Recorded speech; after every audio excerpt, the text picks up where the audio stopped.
추운 날씨에도 우리 함께 예배드리게 되어서 너무 감사드립니다. 지난 3년의 코로나 시간을 우리가 되돌아보면은 참 어둠 가운데 있었던 것 같습니다.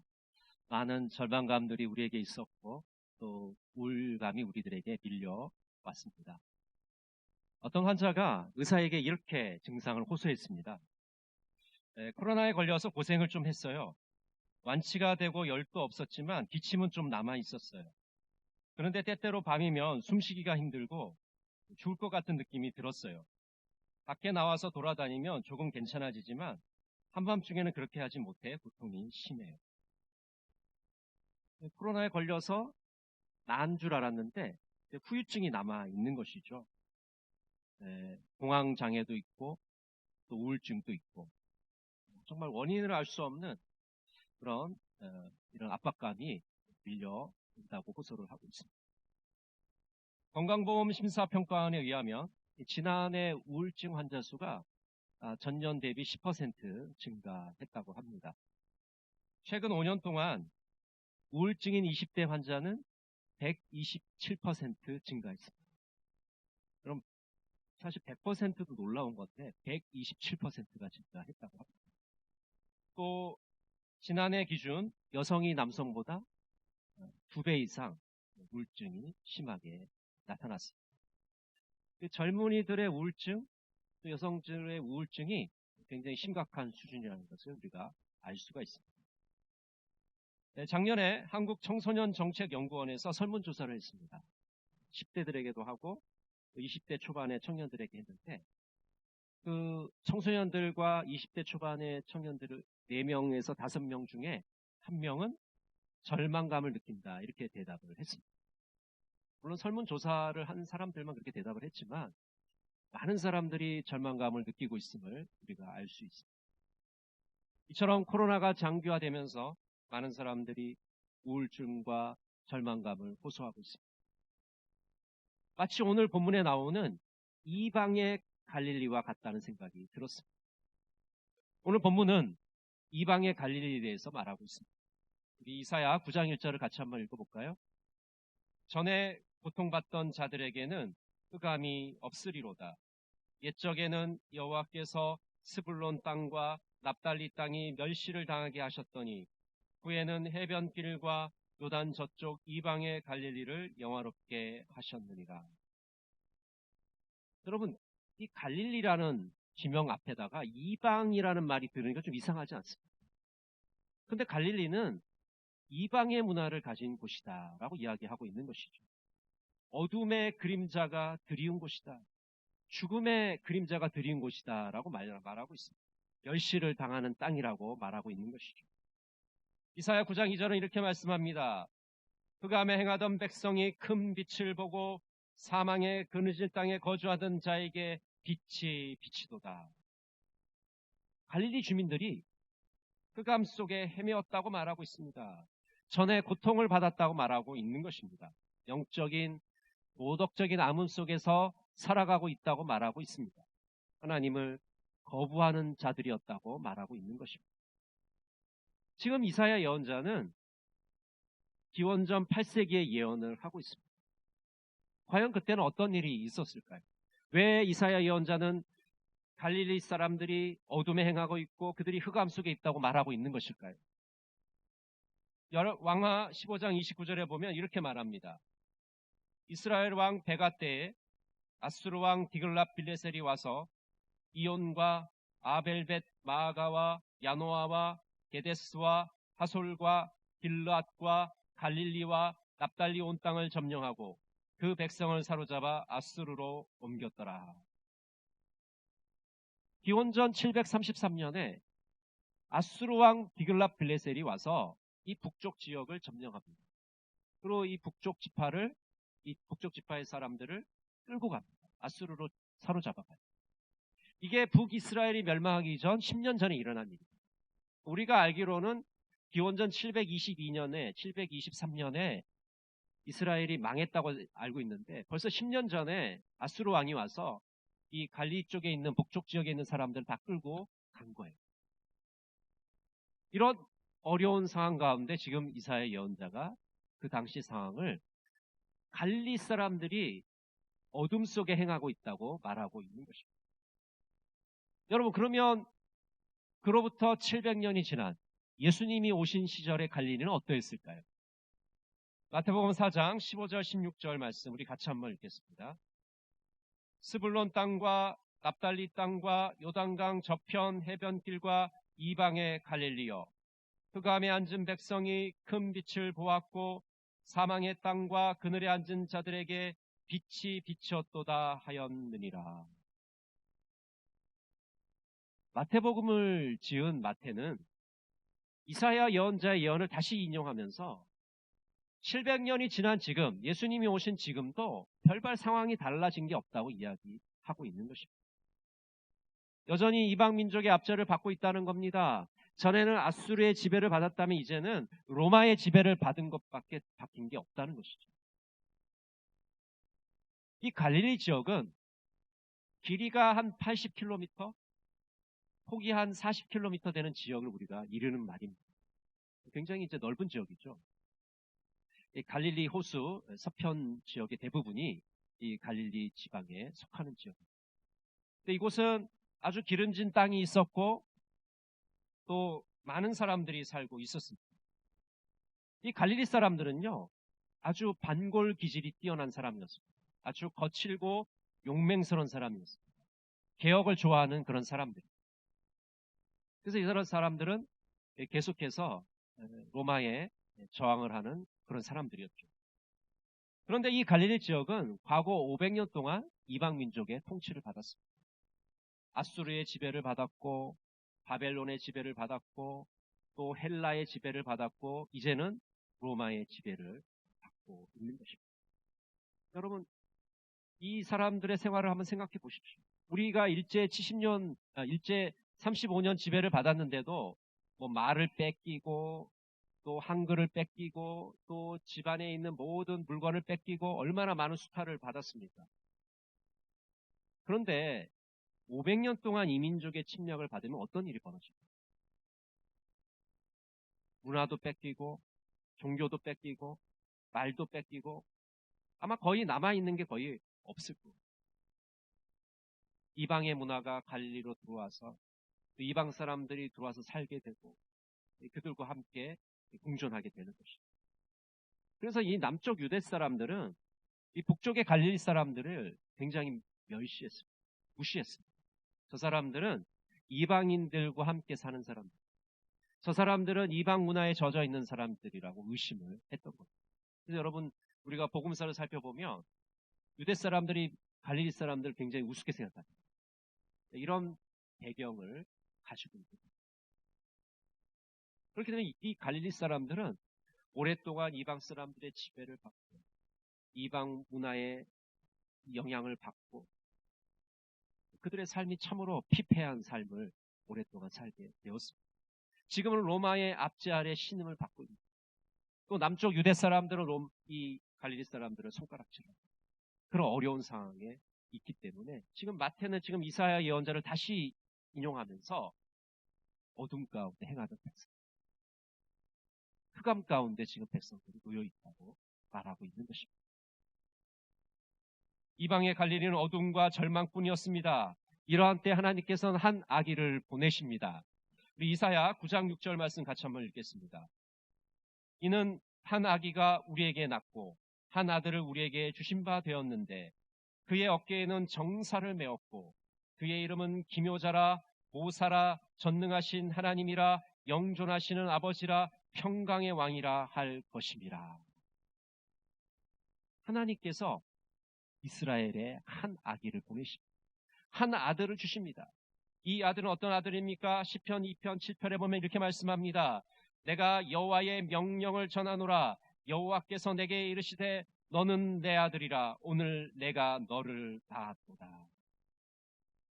하나님께서 하나님의 아들을 2000년 전에 이스라엘 땅에 보내십니다. 그 귀하고 존귀하신 분을 이 땅에 보내신 것입니다. 그분이 바로 메시아이십니다. 이스라엘을 다스릴 분이십니다. 메시아이신 예수님은 기묘자요 모사라고 말씀합니다. 우리 성경에는 기묘자, 모사익 두 단어로 되어 있는데요. 이 원문에 보면 한 개의 단어로 우리가 표현할 수 있습니다. 놀라운 조언자다, 놀라운 상담가다, 이렇게 표현하고 있습니다. 인생에 어떤 문제가 닥쳤을 때 그 문제를 해결하기 위해서 찾아가는 지혜로운 사람을 의미하는 겁니다. 예수님은 모사요 기묘자다, 놀라운 상담자로 우리에게 다가오십니다. 여러분, 인생의 문제로 힘들어하시고 괴로워하십니까? 놀라운 상담자이신 예수님께 찾아가시기를 바랍니다. 그 예수님께 찾아가 주님께 우리 인생의 문제를 해결해 주시고 우리의 기도를 들어주실 줄로 믿습니다. 또 예수님은 영존하시는 아버지요 전능하신 하나님이라고 말하고 있습니다. 영존하신 아버지, 영원한 아버지가 되신다. 우리 육신의 부모는 수명이 다하면 돌아가시지만은 영원하신 아버지, 우리 주님은 끝까지 우리를 보살펴 주시고 우리를 지켜 주신다고 말하고 있는 것입니다. 또 예수님은 평강의 왕이라고 말씀합니다. 이 세상에 평화를 가져오시는, 진정한 평강을 가져오시는 분이라고 말하고 있는 것입니다. 여러분, 이 세상을 둘러보십시오. 우크라이나와 러시아가 전쟁을 하고 있고 세계 곳곳에서 끊임없이 전투를 벌이고 있습니다. 이 세상 어디에서도 평화의 모습을 찾을 수가 없습니다. 예수님께서 평강의 왕으로 이 대림전에 오시는 것입니다. 진정한 평화를 우리에게 주시겠다고 말씀합니다. 예수님께서는 복과 기쁨과 공평을 우리에게 선물로 주시는 것입니다. 하나님께서는 메시아이신 예수님을 이 땅에 보내셨습니다. 어둠 속에 고통받는 자들에게 빛을 비추어 주셨습니다. 요한복음 1장 9절에 보면 이렇게 말씀합니다. 참빛 곧 세상에 와서 각 사람에게 비추는 빛이 있었나니. 여러분, 우리가 대림전에 이렇게 촛불을 켜고 있는데요, 그저 이 공간을 꾸미기 위해서 이 촛불을 켠 것은 아닙니다. 빛으로 오시는 예수, 그 예수님이 참된 빛이시기 때문에 우리가 이 대림절에 빛이신 예수님을 기다리죠. 요한복음 8장 12절은 이렇게 말씀합니다. 예수께서 또 말씀하여 이르시되 나는 세상의 빛이니 나를 따르는 자는 어둠에 다니지 아니하고 생명의 빛을 얻으리라. 여러분, 참 빛이신 예수님은 세상의 빛이라고 말씀합니다. 예수님은 교회에만 빛을 비추는 분이 아닙니다. 이 세상에 빛을 비추십니다. 빛을 비추심으로 이 세상의 어둠이 물러가시는, 그 예수님의 빛을 우리가 비춤을 받게 되면 우리는 생명의 빛을 얻게 됩니다. 죽음에서 생명으로, 죽음에서 영생으로 우리는 나아가게 되는 것이죠. 빛이신 예수님은 어떤 일을 하십니까? 오늘 이사야서에서는 멍에를 꺾으시는 분이라고 말씀합니다. 이사야 9장 4절부터 5절 말씀을 우리 천천히 같이 한번 읽어보겠습니다. 이는 그들이 무겁게 맨 멍에와 그들의 어깨의 채찍과 그 압제자의 막대기를 주께서 꺾으시되 미디안의 날과 같이 하셨음이니이다. 어지러이 싸우는 군인들의 신과 힘묻은 겉옷이 불에 섭같이 살라지리니. 여러분, 아까도 말씀드렸지만은 이 갈릴리 지방에 수많은 이방인들이 와서 그들을 괴롭혔습니다. 그렇지만 예수님께서 이 이방인의 채찍과 막대기를 꺾으신다고 말씀합니다.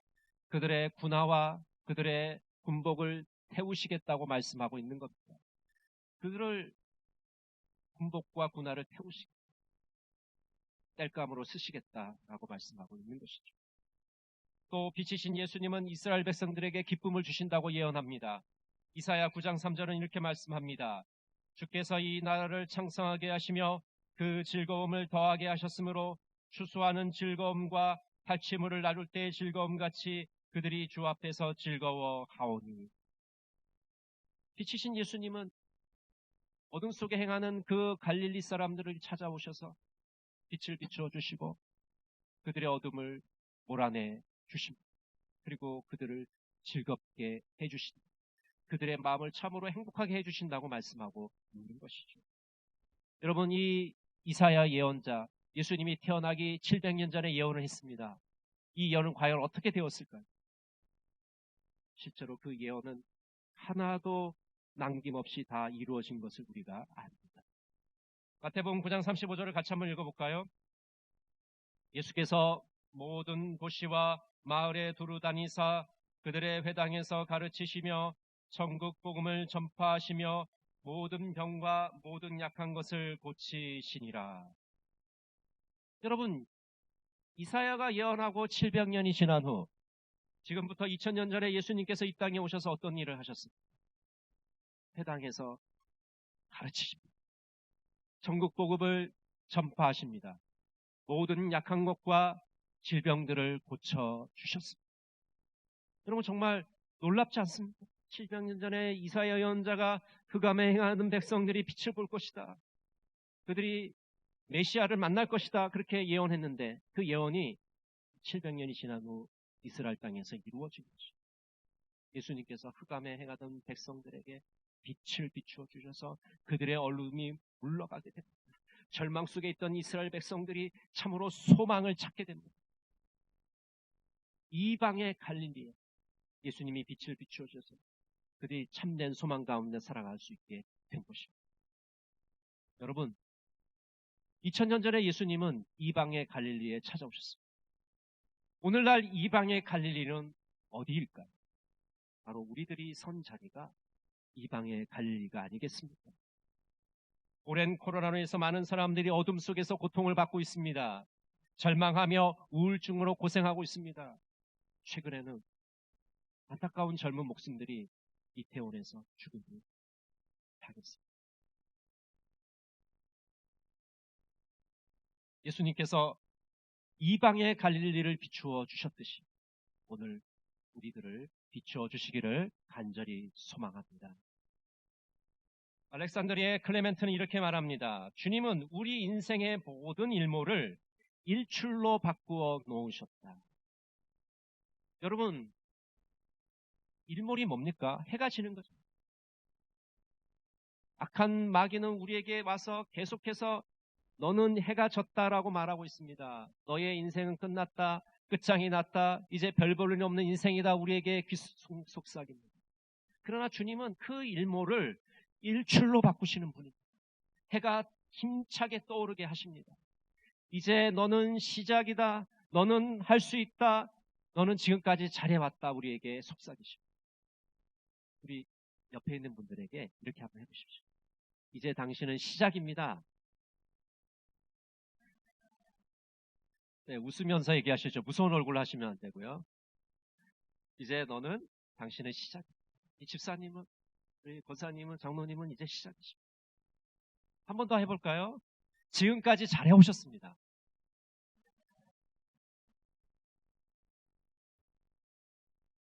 지금까지 잘해오셨죠? 지금까지 잘해오셨어요. 너는 끝장이다 라는 말보다는 너는 시작. 지금까지 잘해왔다. 그렇게 예수님께서 우리에게 말씀을 주고 계십니다.